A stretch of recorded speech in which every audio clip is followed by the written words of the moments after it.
Sir नमस्कार. नमस्कार. तर तुमचा हा एसी पोल्ट्री फार्म. हो.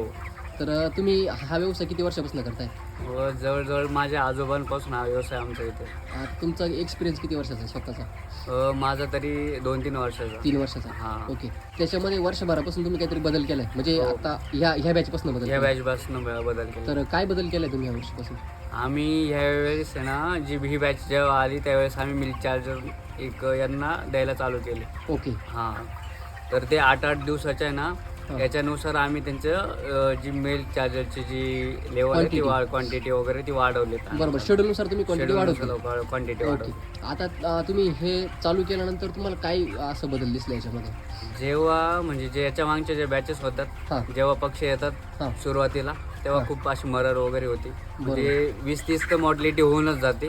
पण ह्यावेळेस असा बदल जाणवला, हां. ज्यावेळेस म्हणजे पहिल्या दिवसापासून आम्ही मिल्क चार्जर यूज करायला चालू बरोबर. केलं आणि त्यानंतर असं झालं की पहिल्या दिवशी फक्त एकच मॉर्टॅलिटी निघाली आणि पक्ष्यांची इम्युनिटी वगैरे पॉवर पण चांगली स्ट्रॉंग झाली आणि त्यांची जी फिडिंग जी आहे ज्या मुवमेंटची जी मुवमेंट आहे फिडिंगची ती जास्त झाली. ओके. म्हणजे अन्न ग्रहण करण्याची क्षमता जास्त झाली.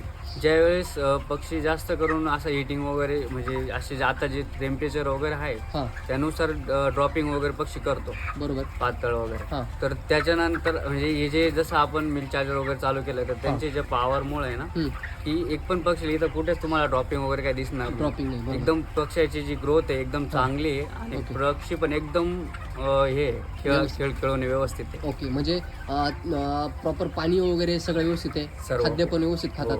बरोबर आहे. मर तुमची आता म्हणजे या वर्षी हो. पहिल्यांदा सुरू केलं म्हणून तुमची मर तुमची काय झाली? खूप एकदम कमी झालेली. कमी झाली. हां. आता तुम्ही मागच्या वर्षी आणि ह्या वर्षीमध्ये तुम्ही डिफरन्स सांगतो तर किती टक्क्यामध्ये फरक तुम्हाला जाणवतोय?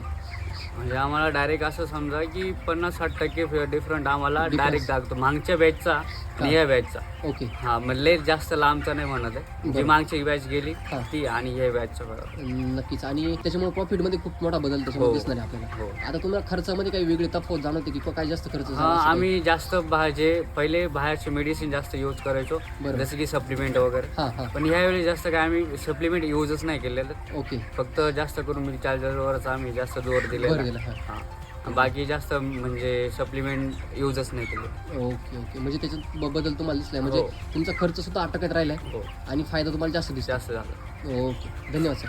थँक्यू.